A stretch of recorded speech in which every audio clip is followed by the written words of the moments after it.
There are conversations that shape how we live. Conversations that help us navigate challenges of life. Conversations that bring out the best in us. This is where we gather to help each other find a way and unleash our potential.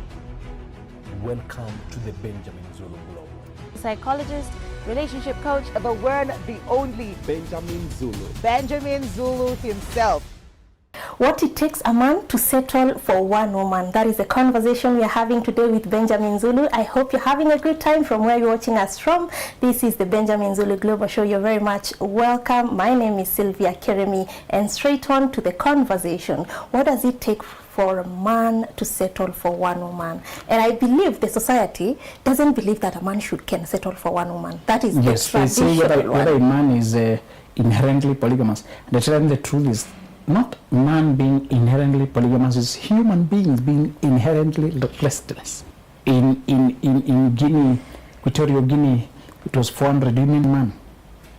400 for one. Yes, all of them cheating. Oh, yes. All of them cheating. Yes. And the 400 women did not reveal the secret. Yes. It was revealed by the man. The one man. It's not that they were careful with their marriage, that society punishes cheating by women more. Remember that. Yeah. The tradition does not allow women to cheat. There must be a prostitute to cheat. But if a man cheats, that's natural, because the man cannot be monogamous. Mm-hmm. In the mind of most of society. So now, if it does not come by instinct to settle by one woman, yeah, when does it happen? How can you know he is serious? Now that you have heard all over that kugongewa ni constant, that the man cheating is constant. Yeah. What can assure you? I want to give you the global signs, or the larger signs, mm-hmm, that he has gotten to that space mentally and energetically. Yeah. And that you are not just another excitement before the next one. Mm-hmm. When people are excited about you, and when they are truly in love with you, they use the same language. I love you, you're the best, I never feel this way for anybody, you make me feel different, yeah, I think we use different, trust me, give me your heart, give me your life. Mm-hmm. People ask you to give them everything. Yeah. How shall you tell when they mean it? Yes. You know? Yeah. Now, somebody said women are the gatekeepers of sex, men are the gatekeepers of marriage. In an overall sense, mm-hmm, does not mean each cannot keep the other. Mm-hmm. Just to say sex generally is overseen by the female, even in the animal kingdom. Mm-hmm. The female must allow it to happen. Yeah. If you force the woman, it's rape. Yes. She must consent. So generally, the women are gatekeepers in sex, but when it comes to marriage, because marriage stands on leadership, mm-hmm, the leader there is the man. Thank you. Mm-hmm. So the man makes marriage stand. We're not saying the woman cannot ruin it. Yes. We're saying when the man wants to build marriage, he can build marriage even looking for women with whom they can build. They must both want it, but the leader has more influence over the company than the workers. Yeah. The buck stops with the leader. Does not mean every divorce is a man's failure. Mm-hmm. That's not what we are suggesting. Mm-hmm. We are saying companies will rise or fall according to the leadership. Families will rise or fall according to the men. Mm-hmm. The values men uphold end up being the values that sustain homes, sustain the children, because they'll pick their partners with those values. Yeah. Many men have been lied to into thinking it's all about sleeping with a woman. And women then stopped building character because they can just give sex. Uh-huh. We reduce the currency to sex. Yeah. If you love me, sleep with me. And if Sylvia says, I love you too, but she does not sleep with him, he does not believe it. Uh-huh. And Sylvia asks, I kept myself for my husband. If you're going to be my husband, you'll have it all. What is it? Yeah. Now I want it now to prove. What if I did that with everybody who said they loved me? Oh, can you imagine that? Yeah. If I was behaving the way you're suggesting, would you find me in one piece? No. Would I even have the emotional capacity to love anymore? When men have disappeared with my essence, so many men have been to me and left. Yeah. Why is the process painful for you if you really aim at the promise? Sometimes just learn to reason with these lustful men. You burst the lust. It's because it's usually lust. Yeah. It's lust. Love says, I want to maintain you as pure as you can be so that I can enjoy you in my essence. If I remove you there and I bring you to a stressful, compromised, anxious state, you change from whom I like. When you love a flower, you water it, you not pluck it. Let me nourish you to maintain your joy. The woman's sexuality is a sacred garden. And she wants a man who is preserving himself just like she's preserving herself. Yes. Only that many good-hearted women don't know themselves and they compromise to a man who does not live with those values. I don't believe in chastity. If we love each other, it's no big deal. For me, it's a big deal. It's my sacred garden. So if we don't agree on that value, then give it much. Please go ahead. You will find your type. Yeah, sure. But women are very insecure. They think they are not better men. When you come with scarcity, you're going to buy the worst. True. When you come with scarcity mindset, you'll go on with the worst. You remember that? Yeah, because you pick what is available. People will try to make you think, Sisi ndio tuko, there is no better. You better just settle for us. To make you lower down to their level. If you know what you want and you know where you're going, you're not popular in this culture. Yeah. Because they can't have a taste of you. You can't join them in their wantonness. When you know you're walking the narrow path of truth, of honesty, expect to be in the minority. What makes men finally settle with one woman is, number one, when he has fallen in love with his heart and not just with his body. When a man craves you with his body until he is vibrating with sexual desire, that is lust. Yes. When he cannot see your soul, he just sees your sensuality. Sometimes women are to blame. They just forward that too much sexual energy. They show all the chest, they show all the legs, they show things. Sometimes you really direct attention too much to your body. Yes. Until that's all you have. And the man, even if he can't marry you, he would like to relieve himself of the pressure you put in him. Yes. You know, if you go on a date with a guy and you're showing him all your goods, he will salivate. What do you expect? Yeah. He'll want it. You charge him. When will he discharge? Careful now. Yeah, he'll start confusing you with love now. Careful now. That man will want help that time because you're the one who made him to be sick. Yes. You answer the medicine. And he can swear. When Amnon lasted for Tamar like that, he became literally sick. You can make men sick, eh? Yeah. You can't blame Tamar for Amnon's lust. It was not related. They just were in the same compound and she was in a flower of her youth, beautiful. And he entertained all those things. And he had a cousin who Adonijah, who just gave him very weird advice. A way in but no way out. Yeah. Some people give you an advice on how to go in, but not how to come out. How to come out. It had no exit clause. It was just to corner the woman. Yes. But there's no, after that, the backlash. When people fall in love with your physique, they become very intense and impatient. That's how you shall know. Yeah. There's no depth, poetry, love, deeper connection. It's all sexual chemistry, sexual talk. It's all physical talk. And I told you to dress with modesty. Yeah. Do not be brazen, too obvious. Don't bring meat to his mouth.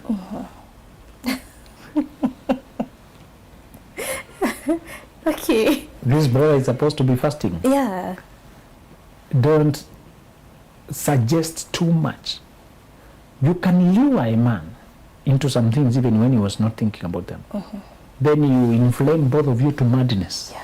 And you ruin something that was very good. Yes. You contaminate it. You need to do a lot of work to go back to sanity. Because once people cross those boundaries, they don't go back to deeper conversations. Yeah.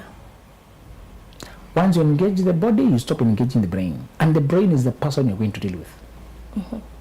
When people start sleeping together, they stop talking. When you stop talking, you have stopped learning each other. Yes. And you have stopped putting consensus. You have stopped putting agreements. This is the disaster of those who think they have connection. Physical intimacy is very deceptive. So how shall you know that man has fallen in love with your soul, not just your body? One is when he has an instinct to improve your life, to make you happier, to make you better, to promote you, make you go forward. Yeah.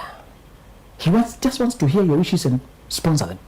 It's not always about money. It's about also advising, encouraging, supporting it, adding ideas to it, helping you with this connection, brainstorming, or just finding out how you can be better at what you do, or even helping you find out your talents. When a man has loved you, you will see the energy of a man cultivating a garden to make it flourish. He wants you to grow wings.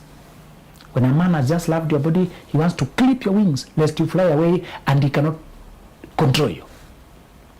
The one who loves your soul wants you to fly. The one who loves your body wants to clip your wings. To keep you here and use you. Now, does that answer to you why men usually go for very low estate women? Yeah, I get it. They have no wings. Yeah. He can use her as he wishes.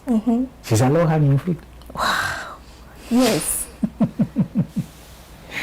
And this guy was saying that he has a master's, he's employed, he has fallen in love with a Form 4 leaver who is working as a nanny someplace. And I'm saying, where do you meet? Okay, I don't know, was it church or some neighborhood? And I usually see her, she's this industrious. I popped the idea of marrying her the first time. You say, bro,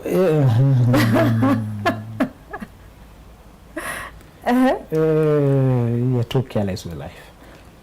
He just wanted a controllable girl. So can you pause? He was still very young. When boys are 27, they usually don't know themselves yet. Mid-20s, they don't know themselves. Said, can you stop trying to get married and dig into yourself? You are very afraid of betrayal by women. And you think when women have options, they'll betray you. Yes. So you're looking for the woman who has fewest options. She looks docile and harmless. Yeah. And I told him, you will marry her and she will need to occupy that space and she will know she's not enough. Then she'll become toxic to compensate. Those who don't have character to occupy space, they become toxic to compensate. Yes. If you marry a woman who has stature and capacity to occupy the large estate of the life you're building, she'll be at home with it.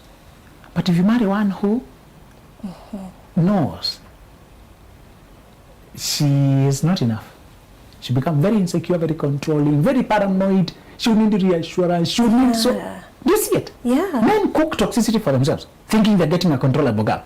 Oh, yes. This is also a human being who needs to exercise control. Yeah. A professor married one of the ladies there who had just reached primary school. He was ahead like that. He advanced until he became a professor. And then he would move around with his car and she would sit at the back seat. And any woman who came in to greet the professor would be insulted by this woman. People try to greet the professor because he's a notable member of community. There's a woman in the back seat throwing what? Insults. Yes. I told him, bro, you're very insecure.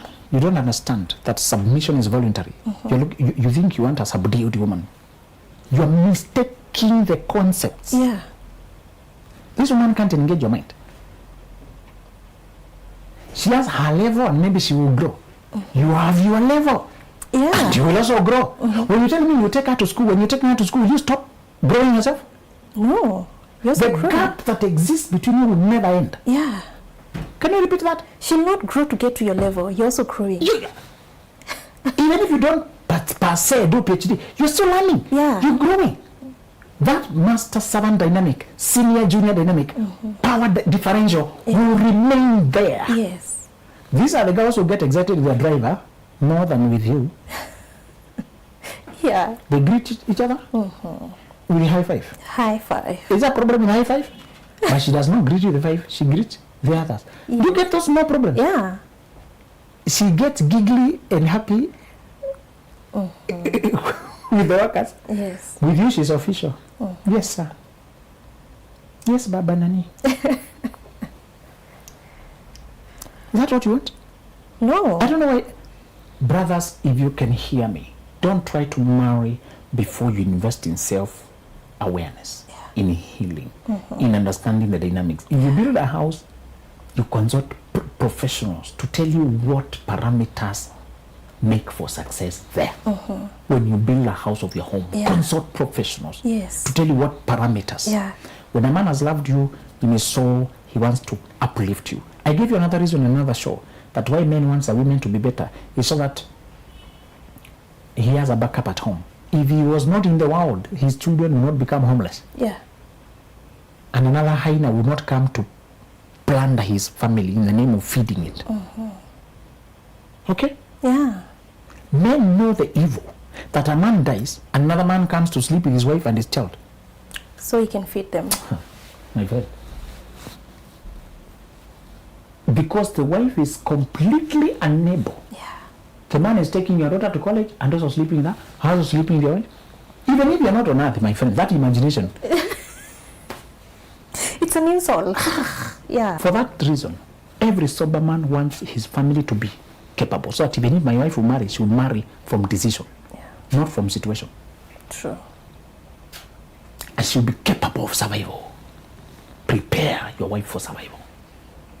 She'll be psychologically confident. That's why we buy our partners cars and we give them the title with the logbook to brag with their girlfriends and boyfriends. This is mine. Okay, there are people who own jointly. You're not saying that. I'm just using psychological ownership as an example. Psychological ownership is when you give her the business, the career, the job, to psychologically know I can handle any situation in life. That's why you would give your child something and let it be theirs completely. Even if it's a toy. That toy belongs to Toto. Return Toto's toy. They own it. Yes. Psychological.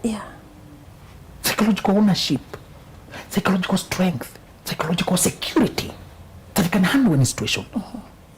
Many of these things we put there, you put that car insurance while hoping you never need to use it. But it's a psychological what? Safety. That in case of anything, you have a backup.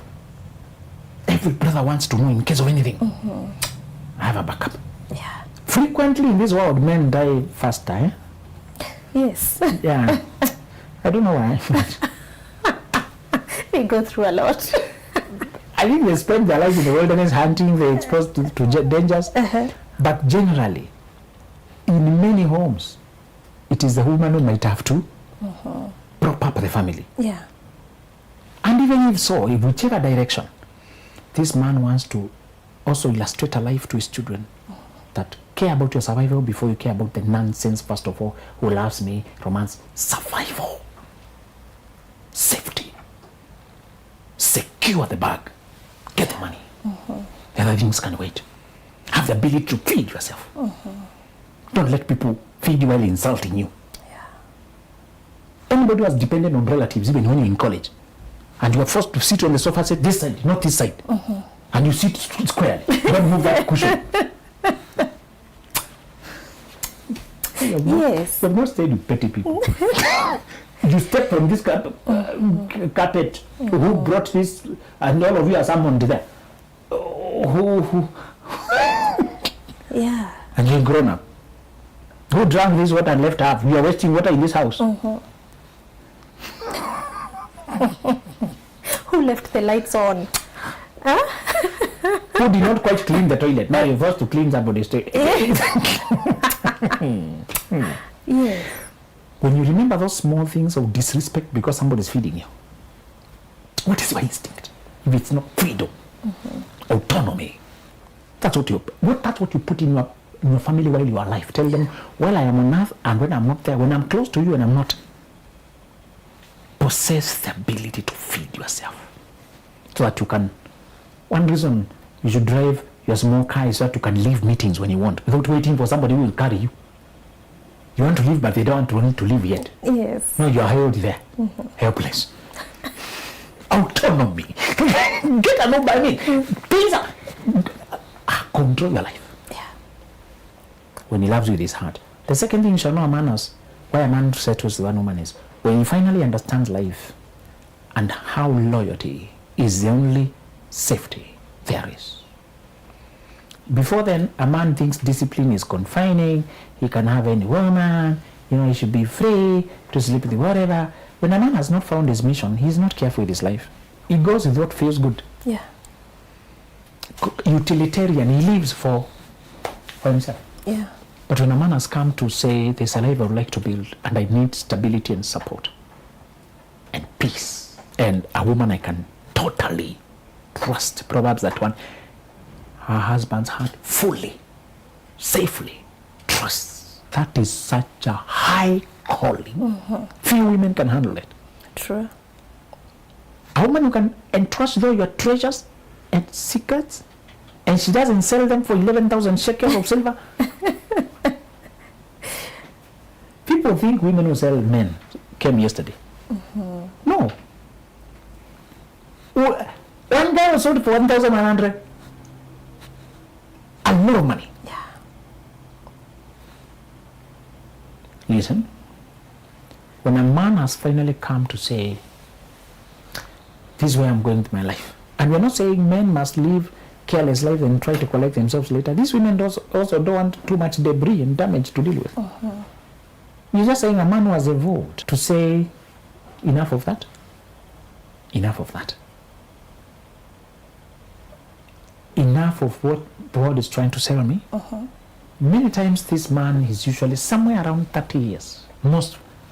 Okay, some people wake up at a second marriage, later in life, but for most young men, to be late 20s to early 30s. That's when they have encountered enough betrayals, they have seen enough they have seen true colors of people they once trusted, and they have seen other men tumble from grace to grass. Does it mean past relationship influence a man settling with one woman? No, observing the world. I don't encourage men to experiment in relationships. Your heart will be torn too much. You'll even be tied. A prince is visible to the world more than he sees the world.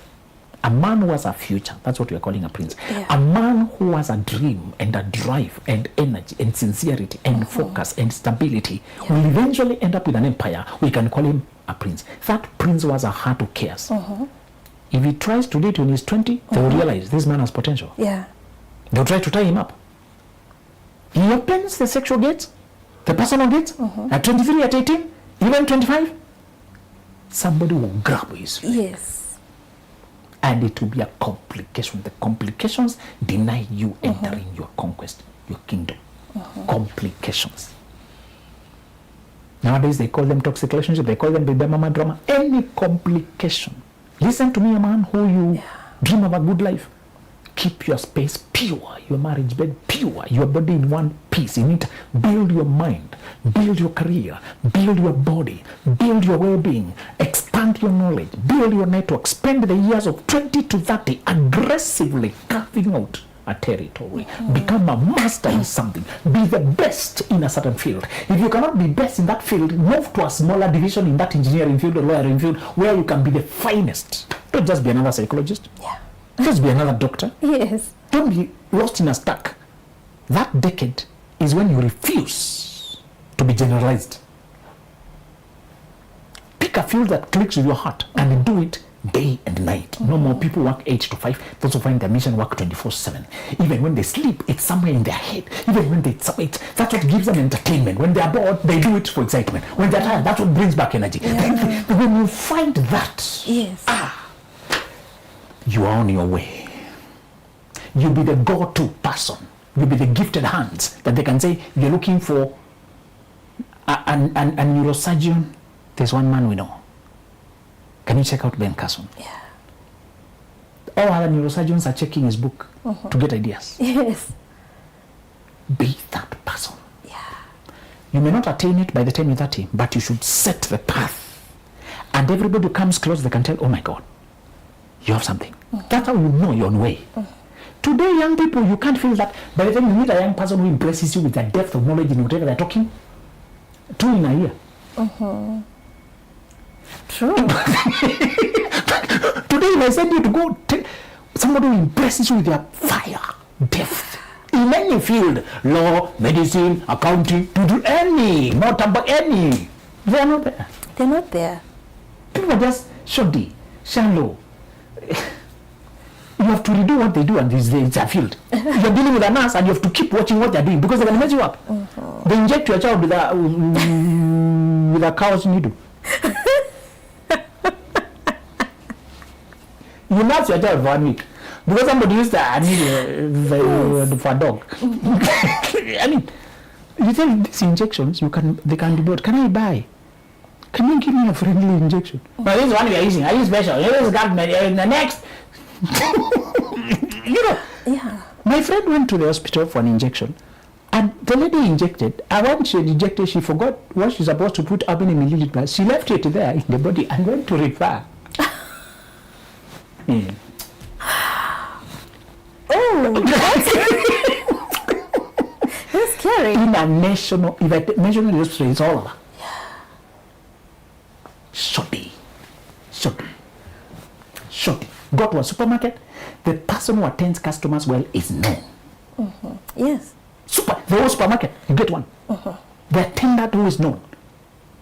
This attendants there, they treat you like you're a mannequin or a cow. They are serving you, they're chatting. You know, Gary, they were saying what? They're serving you, tattering like if you are an object. Somebody's plaiting your hair, they're breathing you, laughing with their friends there, speaking on you. Somebody has flu, they're saving you, they're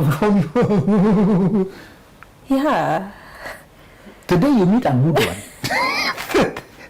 the day you get a good maid, you don't release them. Even when you're done, you transfer them to your friend. Yes. A good house help, a gardener, good rider, you keep their number in your phone. We don't have good people. We don't. I tell you, they're graduating pregnant, they're popping proposal rings on because they don't care to master their field. They're rushing like the obsessed pigs to drown in the madness of saying love. And they live to struggle. Yeah. Try to find website designers because everybody should be doing it. It's an era of IT. By the time you find one who can do it well, and you don't have to redo it, and you try 50 of them. Yeah. People try build big companies. We are IT or one-stop shop, but they're using interns, shoddy people. That world is suffocating with incompetency.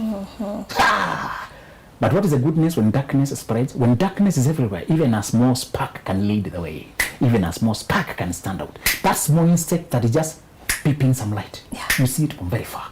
The few who shine in Africa shine across. Yeah.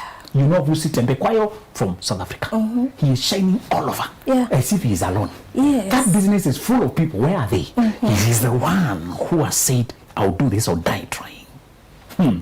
Jim Rohn is also shining from USA.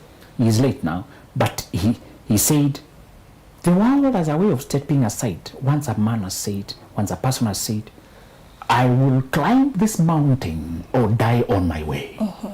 The world steps aside. We don't have young people do that anymore. They They go to climb on top of each other, to party like animals, to drink till you drop. They compete over how much they can drink. On the latest dancing, moving their bodies. That is not the competition. And tightening their nyash to walk and showing their nyash. They show what is behind, not what is on top. They don't have anything upstairs. They just show downstairs. That's a competition. They compete with the bodies like pigs, and yet it's the brain that brought them. That's why they can win, but they don't understand that. Not the object between their ears. No, it's the object between their legs. That's what they're competing with. Oh my We don't goodness. have that fire anymore. Where are the Charles Finney? There are two brothers who said, I catch myself on fire and people come to watch me burn. The Pope had an elephant he loved, a pet elephant. Somebody gifted the Pope an elephant and he loved it a lot. It was very huge, they moved around, they enjoyed it. Okay, pets. But these great people. I don't expect Sylvia to have a pet elephant. You have a pet cat, maybe. But some people can have an elephant for a pet. So, one day the beloved elephant fell sick. And it was given a lot of medicines. Unfortunately, it died. The Pope went into mourning, so sad. Then they thought, how can we console our Pope? They remembered there's an artist in Italy called Raphael. They imported Raphael to them. You see this wall? Draw an exact replica of this elephant.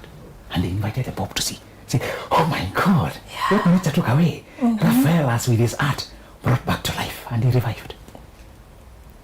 Do you see a man gifted in his work? He will serve before kings. He will not serve before obscure men. Yes. This generation does not know how to serve before kings. They serve shoddily. They don't prepare. You can count on one. You can count how many exceptional, even teachers, with all these schools you see. The principal you meet who stands out, you never forget them. Yeah. So. You get a different feel. Yes. You meet so many doctors, but the doctor who loves their work, you have their name. That's a name you never forget. Yeah. But all of us, we are calling ourselves, hey, I'm also a lawyer. Hey, class of 2012. You're all doctors. You know? Yes. Just to tell you, I'm trying to tell you that when a man has finally found out that he needs a different kind of a soul to hold him up, protect him, uphold him, and they form back to back. When you marry another fierce warrior like yourself, you stand back to back. Your back facing that way, my back facing this way. I hold my soul, I safeguard this way, you hold your soul, safeguard that way, and we move like scouts in the midst of a hostile country. We are crossing, going home to our destiny. That's how marriage with people of nation looks like. The world is hostile, does not want any good marriage, any happy marriage. Did I tell you that if you look happy with your partner, you're a spectacle nowadays? Try to walk anywhere happy. Yes. People try, this one happy. Marriage all over. But any happy marriage is, oh my God, they're happy or they're pretending. Nowadays, if you just meet a happy family in a hotel, you notice them. Because it's very uncommon. People are on their phones. People are eating. They're just here to pass time, to take boxes. We went out. You said to take you out. I took you out. You should be happy now. There's no soul. So when the moment this man decides that's what he wants, he stops playing with nonsense. The man stops playing games when he realizes he's playing the long game. And can a man's readiness to settle for one woman change over time? No.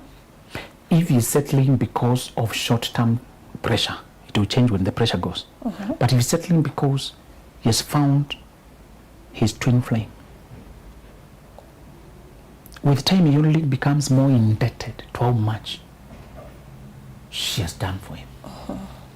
Sylvia, these men would rather die than cheat on their women. They would rather die. They know they owe her their life. Start conducting silent interviews with men who are happily married. Silent, They will tell you, this woman has diverted my life from disaster many times than I care to admit. With her simple advice that did not sound like an expert. But she told me, I don't feel very good about that deal. Just look it keenly. She's not in that industry, but her intuition. Her intuition is telling. We avoided disaster. Yes. And she tells you, I think there may be an opportunity there. Go and attend. Me, I was bored. When I attended, it broke ways for us. So it may appear like I'm making the moves, but it's my wife who's advising me the moves. So they'll tell you, I owe this girl everything. I can't cheat. I will die. Even nature will take me out. You know. So I'm just telling you, you have nothing to fear when you find a man with who has loved you from the soul and who has loved you for the journey of his life. You rest. My friend, you rest. This guy can go to wherever you're going. You're relaxing. You're having a day, and you know you'll catch up later. You have no squalm of what he might be doing. That is not even in your mind. There are men like that. To become a woman like that for that man, just become exactly the flip of what we had described. Okay. You believe in loyalty. Yes. You build yourself that you have sensitivity. Many women don't have connection to their intuition, they have connection with their nyash. Women are no longer saying, yes, teach yourself to listen inward. They're saying, guys, how do you see it? Yeah. So build, it's okay, you have a good body, but can you build the inner person? That's what the great men are looking for. Yes. Wow, such insight. I don't even have words to describe this, because too much wisdom in this one. And okay, actually, people have always believed that men are polygamous, but as Benjamin Zulu says, there are good men out there who are loyal and are ready to settle for one woman. Now, there's this book called Before You Say I Do. These are this conversation. You can get these insights from this book. That is Before You Say I Do, a book that lays foundational principles for building a marriage that lasts. If you don't want to make mistakes and then you find yourself in trouble, these are books that you should get. And then I wanted to talk about this book, that is The Young Visionary, the latest book that Benjamin Zulu has written. Benjamin Zulu has some serious love for people who are below 25 because he doesn't want to see them make mistakes. You can get his books on www.benjaminzuluglobal.com. Thank you for being here. Bye-bye. There are conversations that shape how we live. Conversations that help us navigate challenges of life. Conversations that bring out the best in us. This is where we gather to help each other find the way and unleash our potential. Welcome to the Benjamin Zulu.